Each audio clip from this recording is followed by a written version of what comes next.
రాజకీయం అది యుద్ధం అది పౌర సమాజం ఉలిక్కిపడ్డదంటే వాళ్ళు చేయాల్సింది ఏంటంటే ఏ పోరాటం చేసినా మొట్టమొదటి రాజకీయ పోరాటం ప్రజల ఉమ్మడి రాజకీయ చైతన్యం ఆధారంగా ఉద్యమాలు ఉండాలి. ప్రజల మధ్య సంఘీభావం ఆధారంగా పోరాటాలు ఉండాలి. సంఘీభావం సృష్టించాలి కదా. సృష్టించి ఇప్పుడు వాళ్ళు చేస్తున్న ఆదివాసులను చంపుతున్నారు.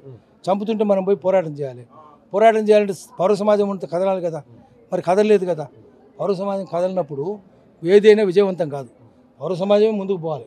అందుకని ఏంటంటే వాళ్ళు కూడా వాళ్ళ ఎత్తుగడలు మార్చుకోవాలి. వ్యూహం మార్చుకోవాలంటే వ్యూహం అంటే వాళ్ళ అంతిమ లక్ష్యం శ్రమజీవుల రాజ్యం తేవాలంటారు. తేవాలి అది.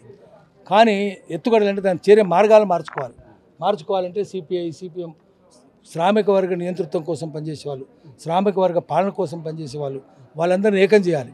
నేపాల్ చేసిన కదా 10 పార్టీలు, 10 కమ్యూనిస్ట్ పార్టీలు ఏకమైనాయి కదా. ఇక్కడ కూడా అన్ని పార్టీలు ఏకం కావాలి. CPI CPM new democracy CPI ML రకరకాల పార్టీలు ఉన్నాయి కదా. అట్లా అవన్నీ ఏకం కావాలి. ఏకం చేయడానికి వాళ్ళు పూనుకోవాలి. మావోయిస్టులు పూనుకోవాలి. అందరూ పూనుకోవాలి. ముఖ్యంగా సిపిఐ పూనుకోవాలి. సిపిఐ పూనుకుంటే అవుతుంది. ఇది వాళ్ళందరూ పార్లమెంట్ మార్గంలోకి రావాలి. ఎన్నికల మార్గంలోకి రావాలి. ప్రజల మధ్యకు రావాలి. ప్రజలను చైతన్యవంతం చేయాలి. ఓటునే ఆయుధంగా మలుచుకుంటే బుల్లెట్ కాదు బ్యాలెటే మార్చుకుంటే ఖచ్చితంగా మార్పు వస్తుంది. ఆ మార్పు శాశ్వతంగా ఉంటుంది. అంటే కేంద్ర ప్రభుత్వం ఒక డేట్ అనే టార్గెట్ పెట్టుకుని ఈ విధంగా చేసినా ఎంతవరకు సమర్థిస్తారు? కేంద్ర ప్రభుత్వం చేసే సమంజసం ఉంటుంది. ఇంకా అన్యాయాలు చేస్తున్నారు. ఆదివాసులందరూ ఏం చేస్తున్నారు మనం చూస్తున్నాం కదా. రేపు డీలిమిటేషన్ కమిషన్ పెట్టారు. డీలిమిటేషన్ కమిషన్ ఏమవుతుంది? ఓటే ఉండదు. సౌత్ ఇండియన్స్కి ఎప్పుడు ఇక్కడ 30 సీట్లు పెడతాయి, అక్కడ 152 సీట్లు పెడతాయి.